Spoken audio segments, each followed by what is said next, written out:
Hey everybody, welcome to the briefing room. I'm Devin Dwyer in Washington. Great to have you with us on this Monday. We have an exclusive one-on-one interview with presidential candidate Beto O'Rourke coming up. We traveled with him to Ellis Island. Plus, we have the latest from Puerto Rico. The governor there just speaking out in his first TV interview since those massive protests. And we'll also take a look today at that Equifax hack. If you have a credit card, you'll want to hear this information. But first, we start at the White House. President Trump, a short time ago, hosting the Prime Minister of Pakistan, talking about his plans to push an end to America's longest war, of course, the war in Afghanistan. 18 years into the conflict, the president declared today he will win the war in a week if he needed to, but he doesn't want to kill millions of people. If we wanted to fight a war in Afghanistan and win it, I could win that war in a week. I just don't want to kill 10 million people. Does that make sense to you? I don't want to kill 10 million people. I have plans on Afghanistan that if I wanted to win that war, Afghanistan would be wiped off the face of the earth. It would be gone. It would be over in literally in 10 days. And I don't want to do that. I don't want to go that route. Let's bring in our White House reporter Meredith McGraw. Also, our senior Pentagon reporter Louis Martinez is tracking developments on that side. Meredith, let's start with you. The president was trying to get Pakistan's help today to broker this peace deal with the Taliban. That relationship, though, has been very rocky. Any sign that things are on a thaw? It certainly could be on the mend. Relations between the United States and Pakistan in recent years have soured, but they seem to be turning a corner. And certainly the Prime Minister's visit to the White House is a signal that the United States wants to re-engage with Pakistan, especially on the issue of peace talks in Afghanistan. Now, recently, Pakistan, they captured a U.S.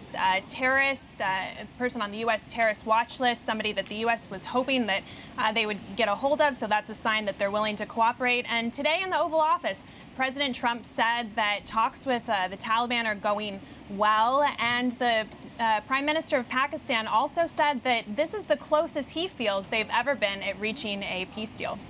Yeah, and Louis, the president has long wanted to end the war in Afghanistan. In fact, late last year, as you know, he talked about pulling all American troops out. Today, he said, quote, "We're moving a lot of troops out of Afghanistan. We've already withdrawn quite a few." Is that true?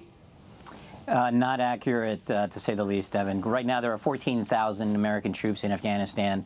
They are serving there as trained advisors and assistants, providing assistance to the Afghan security forces in their fight against the Taliban and against the ISIS affiliate in eastern Afghanistan.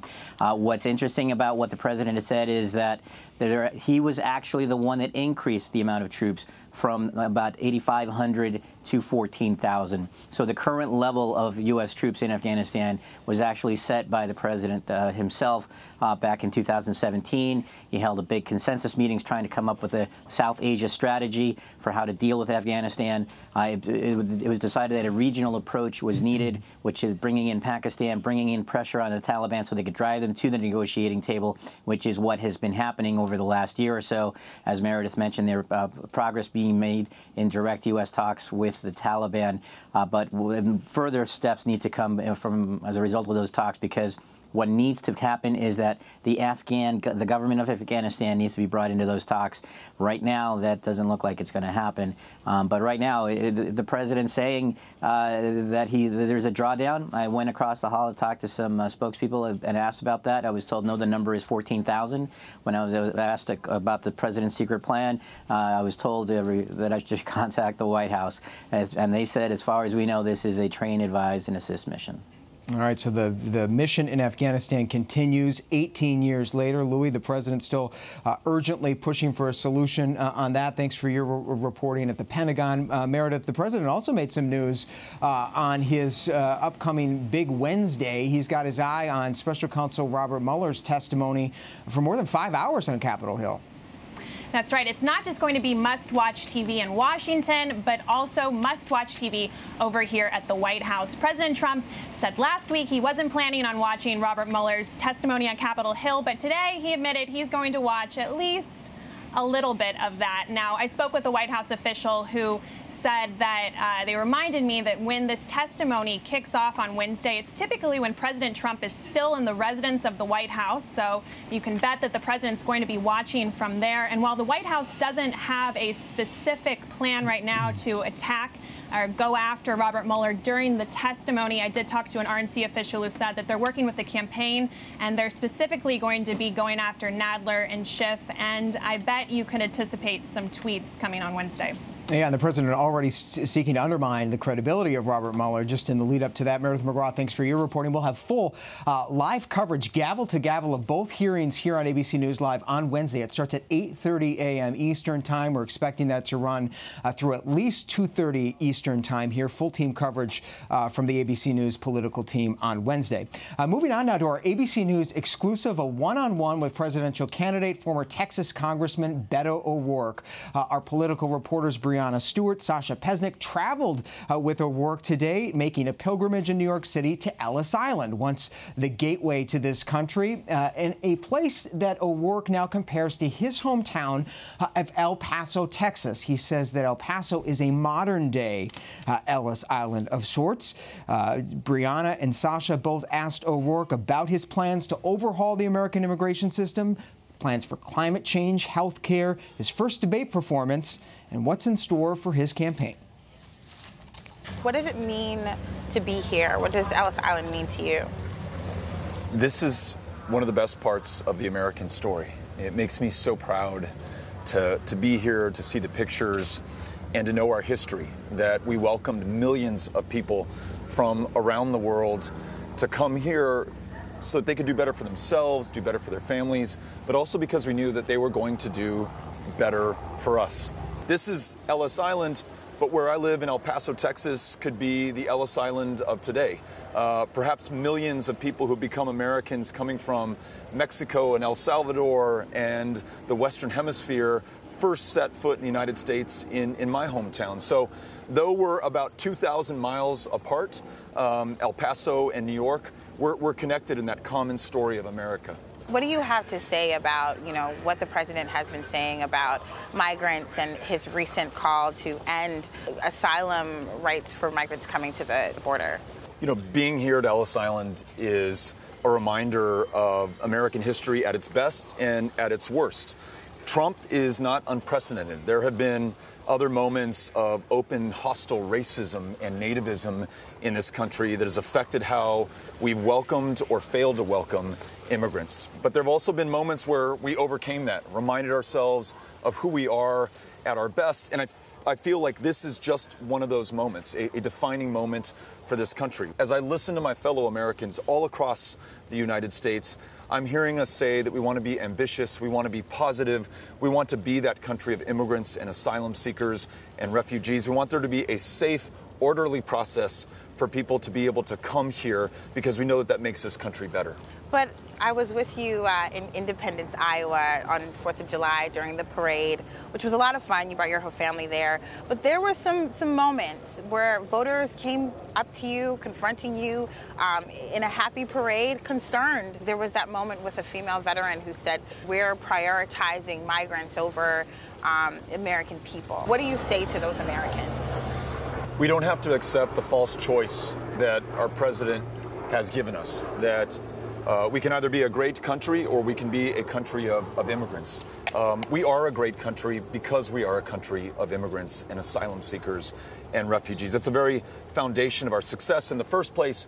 And that woman who I met in Independence on the 4th of July who bravely served this country, I want to make sure that we do everything we can to guarantee that she has world-class health care, that she is connected to a career or furthering her education, that we honor the service and the commitment and the sacrifice that she made to this country, and at the same time that we remind ourselves that those who come to this country, they want to work hard, they want to follow our laws, they want to contribute to our success and our greatness, and their ability to do so, her ability to succeed, is to the benefit and success of everybody in this country. So let's not pit ourselves against one another. Let's not divide along lines of difference. Let's unite, come together, include every single one of us. That's America at her best and at her strongest. That's the America that I want to lead.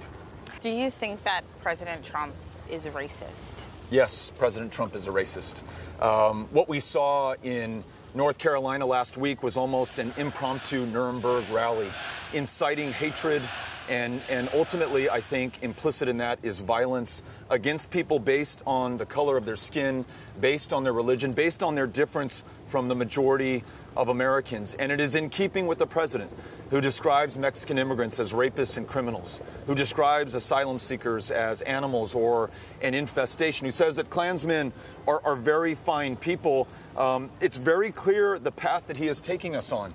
And we either willingly submit to that, we are complicit in our silence, or we stand up against it and then also stand for what we know this country can be. And that's what I'm trying to do. That's what the people who are part of this campaign are trying to do at this moment of truth. Silence, especially from members of Congress who hold a position of public trust and power. Silence is complicity in what the president is doing. And there will be an accounting, there will be a reckoning, there will be justice for this sooner or later. You also had some other revelations regarding your heritage and where you're descended from. You released a Medium post revealing that you and your wife, Amy, are in fact descendants of slave owners. Why come out and reveal that? Understanding my personal connection to that, the fact that an ancestor of mine owned two other people, Rose and Eliza, and by their labor, from their enslavement, was able to build wealth, which he was in some way able to pass down to succeeding generations. That is something that I have in some way benefited from. And likewise, the descendants of Rose and Eliza, whatever success they've had in their lives has been despite the fact that their ancestors were enslaved, that they were essentially denied full participation in this country's economy and our democracy, and that we've got to reconcile that. But it begins by telling that story, acknowledging the real truth of America, and in that I feel we will get the action necessary to repair that damage and make sure that we do the right thing going forward. Thanks so much, Beto. Thank you. Brianna. Grateful. Thanks. And Brianna and Sasha join us now from live from New York after their morning with Beto O'Rourke on Ellis Island. Ladies, thanks so much for coming in. Quite an experience with Beto O'Rourke. He has struggled a little bit in the polls, but obviously coming back to his personal story, a very human story, looking to reboot his campaign. Yes, definitely. And you saw on Ellis Island him really trying to draw in the spirit there of, you know, everyone is welcome, all immigrants are welcome, and we're all Americans under our Constitution. But that's not always what he's met with out on the campaign trail. As you saw in the clip there, he's been actually confronted by voters who are concerned about, you know, the rise of migrants coming to our borders and worried about what that might mean for them economically. And he's had to really answer some tough questions, both on the campaign trail, you know, and to the American people. And Sasha, I want to ask you about that because on that very point, he has broken with his fellow Texan in this race, former Congressman Castro.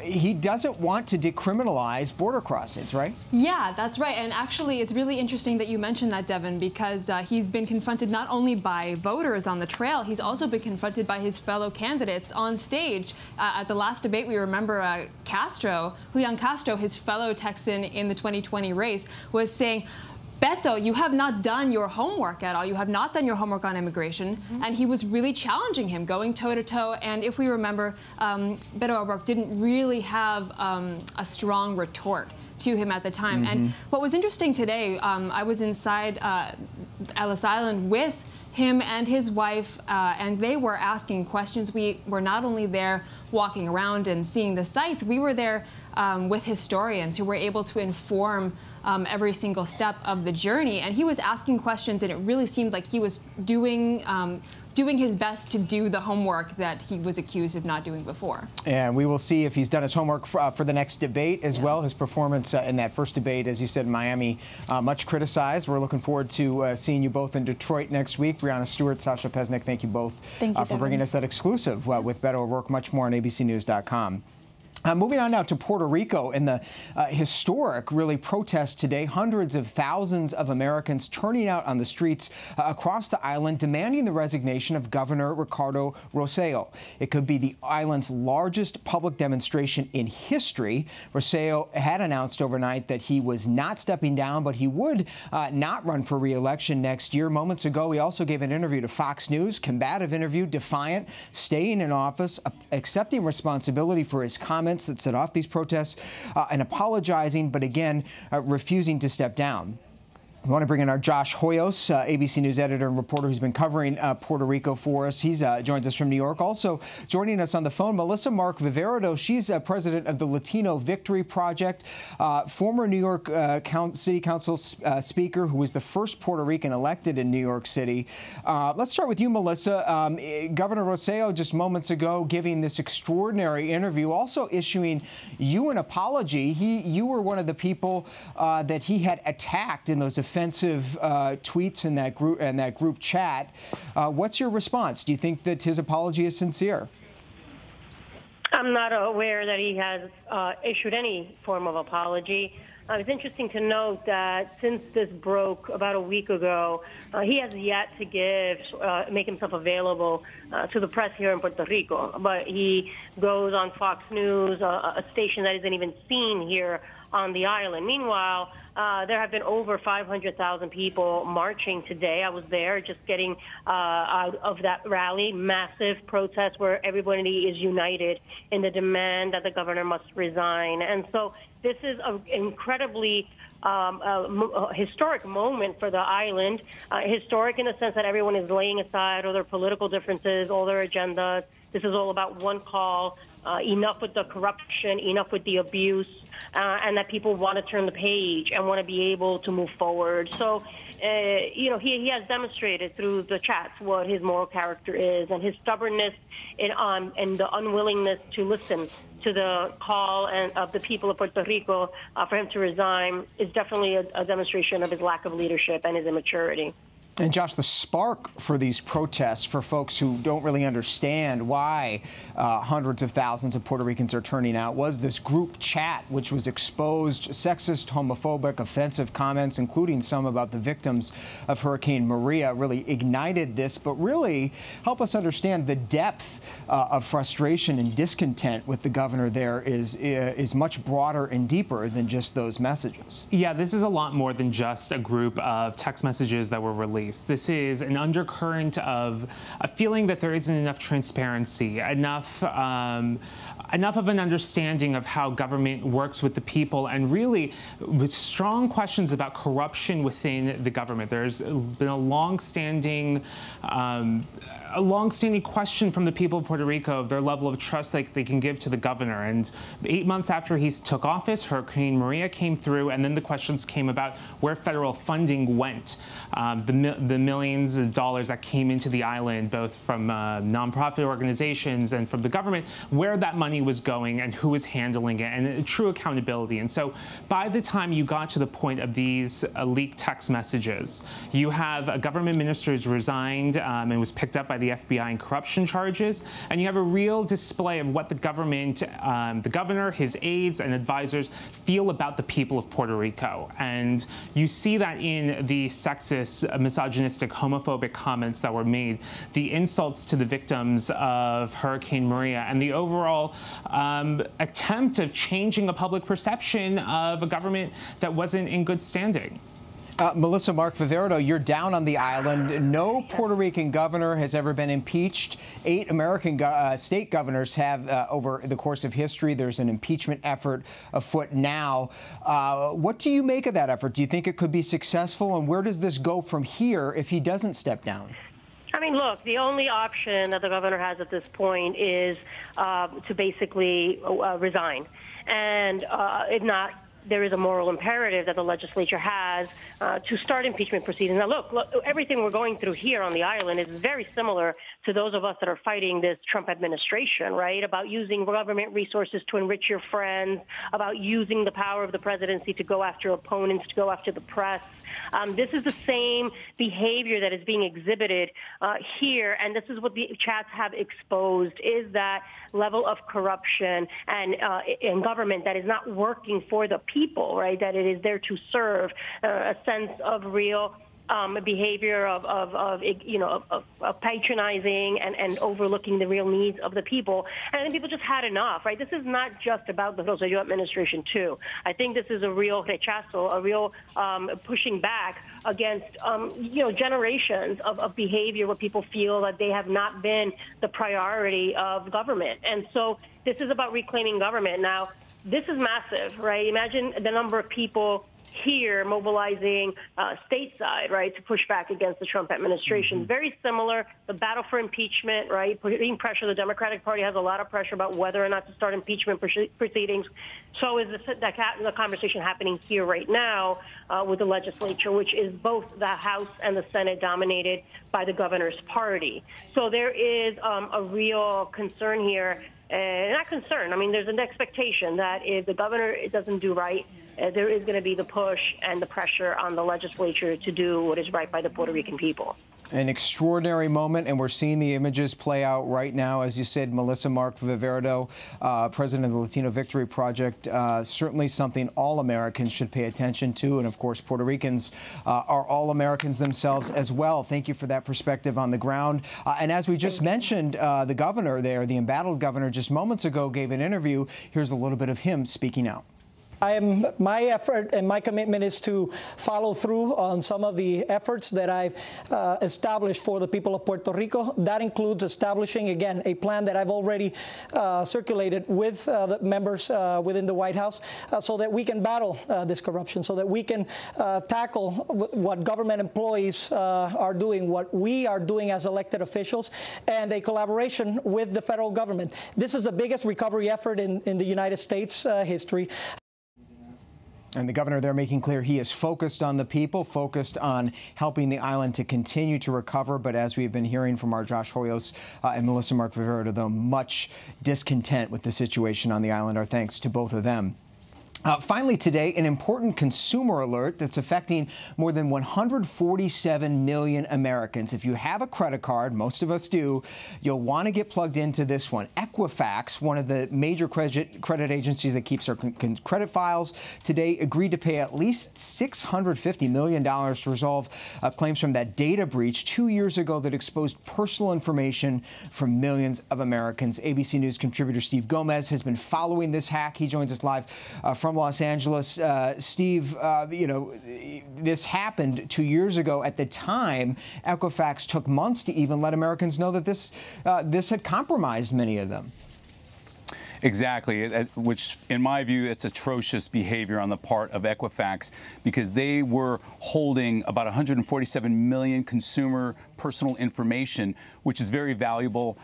The fact that they are holding that information, they have a responsibility to protect it, to use every means possible to ensure that that data is secure, and it does not appear that they follow that kind of procedure from a security standpoint. So, and that's part of what they were doing. And Steve, any idea at this stage now, 2 years on, we're about to talk about the settlement, but have they identified who the hackers were here that took the data? It does not appear that they have identified the hackers, but the bottom line is there are hackers from all over the world that are trying to tap into companies like Equifax and the other credit bureaus, and any company that is holding sensitive personal information of their customers or consumers. Those are all targets that hackers are trying to penetrate. And so if you have that kind of information, especially a massive amount of data, such as Equifax, you have to take the steps to ensure that that data is secured. Yeah, and those agencies have so much information on so many of us. Again, everybody with a credit card should pay attention here. Steve Gomez, thanks for that. For more on how you might know if you were affected, what you can do, what this settlement means for everybody, I'm happy to have Justin Brookman with us here from Consumer Reports. He's the director of the Consumer Privacy and Technology Policy Outfit. Justin, great to see you. So let's just take a step back. The news today is the settlement, but how can people know if they were actually impacted by the hack to begin with 2 years ago? Yeah, so 148 million records were hit. If you're an adult American, you should probably presume that yours was included in that. You should presume you were victimized. You should presume. Equifax actually has a tool. You can go to their site, put in a little bit of personal information, and they'll tell you if they think you're in the database. Okay, so many people had that data leaked. That doesn't necessarily mean, though, that it was used for nefarious purposes. That's right. Actually, there's actually very little indication that the Equifax data was used for a data breach. That said, there's lots of data breaches out there. You should probably presume someone has access to information, so you should probably take some sort of effort to protect it. And what do we know about who's eligible if, in fact, you were a victim of fraud? If, in fact, someone got your Social Security number from Equifax, opened a new credit card, and went on a spending spree in your name? In today's settlement, $650 million, how can you get a slice of that? How do you apply for that? Yeah, so first, if you signed up for credit monitoring after the Equifax breach, you're able to get reimbursed for some of that. They'll pay for credit monitoring going forward. It's really tricky if you experienced identity theft to know why, right? Was it this? Was it someone else's? Sure. Right. So it's going to be really, really hard to demonstrate that. They said it's going to be available. I'm actually pretty skeptical. Probably the smartest thing you can do, though, is just get a credit freeze. So instead of paying someone to watch your credit and see, oh, someone opened an account, you can go to each of the credit bureaus and say, don't let anyone have this until I unfreeze it. And would you recommend a credit freeze for anybody that thinks they're at risk, or only people who have experienced some sort of a fraud? I think it's a good idea to freeze it no matter what. And then if you actually need to get a credit card, you need to apply for a mortgage, you can unfreeze it. They're required to make it pretty quick and easy now. Do it online. It can be done in a matter of minutes. Oh, that's interesting. But otherwise, I mean, just presume your data is out there and that bad guys have access to it. If you don't do a credit freeze, credit monitoring is better than nothing. And then there's still annualcreditreport.com. You can go once a year and get access to your credit records. And finally, Justin, this is great advice. I mean, Democrats are hammering this agreement today. Ron Wyden of Oregon, senator there, pointed out an interesting observation in all of this. He said, unlike a breach at Target or Home Depot or another company where you can simply take your wallet and shop elsewhere if they breach, we're really beholden to these credit agencies, and there's really nothing Americans can do besides protect themselves. That's right. One good thing about the settlement is that Equifax is going to be required to spend $1 billion, actually more than that, on data security going forward. Overall, as part of the settlement, they're paying out $600 million. So there's a lot of consequences for what went wrong here. One thing that some policymakers are considering, which might be a good idea, is credit freeze by default. So credit freeze is your credit records are off, and then only when you want to make it available do you turn it back on. And good advice, Justin Brookman from Consumer Reports. Thank you so much. We're out of time. Great to have you in studio. Thank you for watching us today. We'll leave you with some pictures of Justice John Paul Stevens lying in repose at the United States Supreme Court today. 99 years old, passed away last week, one of the longest serving in American history. We'll see you back here tomorrow in the briefing room.